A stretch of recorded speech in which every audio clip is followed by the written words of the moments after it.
বেজায় ক্ষুব্ধ। কারণ বর্তমান অন্তর্বর্তী সরকারের মেয়াদ বা বয়স ৮ মাসেরও বেশি সময় হয়ে গেলেও। আসসালামু আলাইকুম দর্শক, এই কথা নতুন করে কিছু বলার নেই যে দিন যত যাচ্ছে বিএনপির জনপ্রিয়তা ততই হারাচ্ছে এবং নির্বাচন যত বেশি দেরিতে অনুষ্ঠিত হবে ভোটে জেতা, ক্ষমতায় আসা বিএনপির জন্য ততটাই চ্যালেঞ্জিং হয়ে উঠছে। এর পিছনে কারণ নিশ্চয় আপনারা সবাই জানেন। তৃণমূল পর্যায়ে বিএনপি নেতাকর্মীদের যে তুমুল চাঁদাবাজি, সহিংসতা, সন্ত্রাস কিংবা অভ্যন্তরীণ পর্যায়েও তাদের যে অন্তর্কোন্দল, সব কিছুতে বিএনপির জনপ্রিয়তায় একটা প্রচ্ছন্ন প্রভাব পড়ছে। এর বাইরে সাধারণ মানুষের একটি অংশ বিএনপির উপরে বিএনপি এমন কোনো কর্মসূচি পালন করতে পারেনি যার মধ্য দিয়ে নির্বাচনের একটা রোডম্যাপ বের করে নিয়ে আসতে যায় ক্ষুব্ধ। কারণ বর্তমান অন্তর্বর্তী সরকারের মেয়াদ বা বয়স ৮ মাসেরও বেশি সময় হয়ে গেলেও এবং পাশাপাশি এটি কেউ প্রকাশ্যে স্বীকার করুক আর না করুক, সরকারের সমর্থক বিরোধী সব পক্ষই এখনো পর্যন্ত ভারতের দিকে তাকিয়ে আছে। ভারত কি করতে চাইছে, শেষ পর্যন্ত কোন খেলা খেলতে চাইছে, এবং সেই জায়গা থেকে যদি আমরা বিএনপির জায়গাটা একটু পরিষ্কার করার চেষ্টা করি যে বিএনপির প্রতি ভারতের দৃষ্টিভঙ্গি কি, ভারত কি চাইছে অথবা বিএনপি কি চাইছে করে নিয়ে আসতে পারে। হয়তো তাদের কোনো কোনো কৌশলে, কোনো কোনো চাপে সরকার অনেক কিছু থেকে দূরে সরে গেছে, সংবিধান ছুঁড়ে ফেলা থেকে কিংবা গণপরিষদ নির্বাচন, ভোট ইত্যাদিতে আরো অনেক কিছু। কিন্তু মূল জায়গাটাতে আসলে বিএনপি কতটুকু তার পারদর্শিতার পরিচয় দিচ্ছে সে প্রশ্ন অনেক বড়। ভারত কি চাইছে বিএনপির উপর আস্থা রাখতে পারছে অথবা তাদের ভেতরে কোনো আলোচনা চলছে কিনা, আলোচনা কতটুকু চলছে তা আমরা অনেকখানি আন্দাজ করতে পারি। এবং আমরা দেখছি বিএনপি কখনো কখনো বিএনপি নেতাদের কেউ কেউ তুমুল ভাবে ভারত বিরোধিতা করছেন, আবার কেউ কেউ নরম সুরে কথা বলছেন ভারতের বিরুদ্ধে। এরও কারণ আছে। এখন ভারত বিরোধিতা বাংলাদেশে এমন পর্যায়ে পৌঁছেছে যে বিএনপির উপায় নেই ভারতের পক্ষে একচেটিয়া কথা বলার। আবার আমরা দেখছি যে চীনের প্রতি বিএনপির ঝুঁকে পড়া। তার মানে বিএনপি দু নৌকায় পা দিয়ে আছে, দুই নৌকায় পা দিয়ে আসলে তো লক্ষ্যে যাওয়া যায় না, এটা তো চরম বাস্তবতা। আমরা দেখছি বিএনপির বেশ কয়েকটি প্রতিনিধি দল ঘন ঘন চীন সফরে গেল। তার মধ্যে একটি প্রতিনিধি দলের যিনি নেতৃত্বে ছিলেন ডক্টর মঈন খান, খুবই পোরখাওয়া রাজনীতিবিদ, তিনি চীন সফরে গিয়ে সেখানে বলে এলেন যে বিএনপি যদি ক্ষমতায় আসে তাহলে চিকেন নেকের কাছে বাংলাদেশে যে তিস্তা বহুমুখী প্রকল্প হওয়ার কথা সেটার বিষয়ে চীনের সঙ্গে একসাথে কাজ করবে। এটা বলে চরম ভুল করেছে সম্ভবত। এখন বিষয় হচ্ছে যে ভারত এরকম একটি কথা প্রচলিত তো আছে যে ভারত তার সব ডিম শুধু একটি ঝুড়িতেই সবসময় রাখতে চেয়েছে, সে হচ্ছে আওয়ামী লীগের ঝুড়িতে। বিভিন্ন মাধ্যমে আমি যেটুকু জানতে পারছি ভারত কিন্তু বিএনপির প্রতি আস্থা স্থাপনের যথেষ্ট চেষ্টা করছে, বিএনপির কাছ থেকে তারা বিশ্বাসযোগ্যতা পাওয়ার একটা চেষ্টা করছে। এবং দিল্লির যুক্তি হচ্ছে যে না, তারা এটা চায়নি, তবে তাদের স্বার্থের কারণেই বা বিএনপি শাসন আমলে তাদের যে তিক্ত অভিজ্ঞতা সেই জায়গা থেকে হয়তো এই কথাটা ঠিক, উপায় নেই। কারণ বিএনপি যতদিন ক্ষমতায় এসেছে ভারত বিরোধিতা তাদের রাজনীতির অন্যতম একটি পুঁজি হয়ে উঠেছে এবং সেই ধরনের কাজই চলেছে। তবে বিএনপি যুক্তি হচ্ছে না, তারা ভারত বিরোধিতা করেনি, তারা চায়নি নতজন কোনো পররাষ্ট্র নীতি অবলম্বন করতে অথবা দ্বিপাক্ষিক সম্পর্কের ভিত্তিতে দুই রাষ্ট্রের সমান মর্যাদার দিকেই তারা নজর দিয়েছে। এটাই বিএনপি নেতারা বলে ধরে।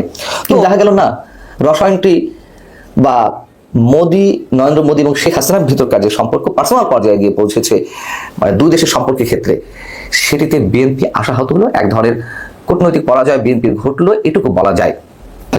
কিন্তু আমরা দেখলাম যে 2014 সালে যখন নরেন্দ্র মোদী ক্ষমতায় এলেন, বিএনপি খুব উচ্ছ্বাস প্রকাশ করলো, মিষ্টি খাওয়া খেয়ে করলো। কেন? তাদের ধারণা ছিল যে কংগ্রেসের সাথেই বোধহয় আওয়ামী লীগের একটা সম্পর্ক গভীর পর্যায়ে সবসময় থাকে, যেহেতু মোদী ক্ষমতায় এসেছে অতএব তারা হয়তো এখন অন্যভাবে রাজনৈতিক হিসাবটি করতে পারে। কিন্তু এবং জামাতের সাথে বিএনপি যে সূক্ষ্মতা ছিল, অন্তরঙ্গ মুহূর্ত ছিল, অন্তরঙ্গ সম্পর্ক, সেটি বিচ্ছেদ করেছে, সেটি ভারতের মধ্যে আশার আলো জাগিয়েছে। আর আরো যে জিনিসটা ছিল সেটি হচ্ছে 2001 সালে বিএনপি জামাত জোট সরকারের গঠনের পরে যে 10 ট্রাক অস্ত্র এলো ভারতের বিচ্ছিন্নতাবাদীদের ব্যবহারের জন্য ভারতকে অস্থিতিশীল করতে, সেটা কিন্তু ভারত কিছুতেই ভুলতে পারছে না। অতএব এই ক্ষেত্রে বিএনপিকেই আস্থার জায়গাটা সৃষ্টি করতে হবে।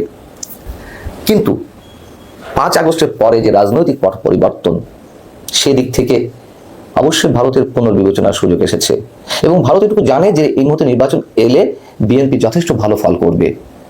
ভারত চাইছে বিএনপি তাদের প্রতি যেন আস্থাশীল হয় অথবা তারা বিএনপির উপরে আস্থা সৃষ্টি করতে চাইছে।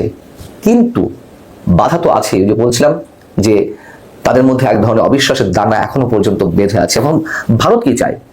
ভারত প্রকাশ্যে যেটা চাইছে যে এই অঞ্চলে হিন্দুদের নিরাপত্তা দিতে হবে, সংখ্যালঘুদের নিরাপত্তা সুরক্ষিত করতে হবে, এটা তারা বলছে। তবে এর বাইরে আমরা যদি বলি, এর বাইরে অথবা এর উপরে সবচেয়ে বড় কনসার্ন তাদের হচ্ছে নিরাপত্তা, শুধু সংখ্যালঘুদের নিরাপত্তা নয়, সীমান্ত নিরাপত্তা। এবং সেই জায়গা থেকে তাদের ভেতরে যে অবিশ্বাসের দানা বেঁধে ছিল এতদিন, সেটি কত সহজে গলানো যাবে সেটি বিএনপিকে প্রমাণ করতে হবে, এমনটাই তারা বলছেন। যেমন বাংলাদেশে নিযুক্ত ভারতের সাবেক হাই কমিশনার রিভা গাঙ্গুলি দাস, তিনি বিবিসিকে বলছেন, এখন যখন বাংলাদেশের রাজনীতিটা নির্বাচনের দিকে যাচ্ছে, তখন আমার মনে হয় বিএনপির পক্ষ থেকে যদি খুব স্পষ্ট করে শোনা যায় ভারতের প্রতি তাদের পলিসিটা কি, রাদার দ্যান বারবার একটা ইস্যুতে আলাদা করে রিয়াক্ট করার জায়গায় বিএনপি তাদের নীতিটা পরিষ্কার করে বললে অবশ্যই একটা কমফোর্টের জায়গা তৈরি হতে পারে। এটা খুব পরিষ্কার বার্তা ভারতের পক্ষ থেকে, খুব স্বাভাবিক। এবং বাংলাদেশে মৌলবাদীদের উত্থানে যে একটি সুযোগ সৃষ্টি হয়েছে এবং বিভিন্ন ক্ষেত্রে তার দৃষ্টান্ত দেখা যাচ্ছে, সেটি ক্ষেত্রে ভারত বারবার নোটিশ করছে। আমি বরাবরই বলে থাকি যে ভারত তার স্বার্থে যতদূর যাওয়ার প্রয়োজন ততটুকুই যাবে। এবং যেহেতু এখনো আওয়ামী লীগ ছাড়া অন্য কারোর প্রতিও তাদের বিশ্বাসটা স্থাপিত হয়নি, সেহেতু আওয়ামী লীগের জন্য তারা অনেক কিছু করতে প্রস্তুত। কিন্তু যেহেতু আওয়ামী লীগের এখন কামব্যাক করার সুযোগটা একেবারেই নেই বললেই চলে, নেই, বাস্তবতা যেটি, হয়তো তারা রাজনীতিতে ফিরে আসতে পারে, কিন্তু সরকার গঠনের মতো বিষয়টি তো তারা কোনোভাবেই আসার সুযোগ নেই। তাহলে বিকল্প তো বিএনপির সাথে ভালো সম্পর্ক স্থাপন করতে হবে। এবং সেই জায়গায় এসে ভারত যেমন এগিয়ে আসতে চাইছে বিএনপির প্রতি নমনীয় ভাব নিয়ে, এখন বিএনপি কি করবে এটি বিএনপিকেই ভাবতে হবে। তবে যেভাবেই হোক তাদের কনসার্নের অংশ হিসেবে যেটি বলছিলাম, নিরাপত্তা, সীমান্ত নিরাপত্তা, যেহেতু সেভেন সিস্টার্স নিয়ে এর মধ্যে অনেক পানি ঘোলা করা হয়েছে, উপদেষ্টা পরিষদের কারোর হুঙ্কার কিংবা আমাদের প্রধান উপদেষ্টার যে মন্তব্য চীনের প্রতি, যে ভারতের সেভেন সিস্টার্স অঞ্চল চীনের সম্প্রসারিত অর্থনীতির একটা ক্ষেত্র হতে পারে, এগুলো তো ভারত নিশ্চয় ভালো চোখে নেয়নি। এবং তারা স্পষ্ট জানান দিয়েছে, স্পষ্ট, কোনো ধরনের রাগঢাক নেই। তার প্রতিক্রিয়া হিসেবে আমাদের দেখলাম যে ট্রান্সিম পেমেন্ট বাতিল করা হলো, এগুলো তো বাস্তবতা। তো ভারতের জন্য নিশ্চয় উদ্বেগের বিষয় যা হতে চলেছে বাংলাদেশের রাজনীতি কেন্দ্র করে। বিএনপি যদি ক্ষমতা নাও আসে তাও ভারতের জন্য উদ্বেগের। কিন্তু বিএনপির আসলে কি হবে, বিএনপি কি সেটি বুঝতে পারছে? বিএনপিকেই নির্ধারণ করতে হবে কার সাথে কি সম্পর্ক তৈরি করে তারা তাদের রাজনীতির সামনের দিকে এগিয়ে নিয়ে যাবে, এটি তাদের বিষয় অবশ্যই। তবে বাংলাদেশে সাম্প্রদায়িক শক্তির যে উত্থানের একটা ভয়ঙ্কর নমুনা আমরা দেখছি, মৌলবাদী শক্তির আস্ফালনের মাঝে মাঝে তাদের ভিতর থেকে যে তর্জন গর্জন আমরা শুনছি, আমরা তাদের সবাই শঙ্কিত, নিঃসন্দেহে এটুকু বলা যেতে পারে। আল্লাহ হাফিজ, ভালো থাকুন সবাই।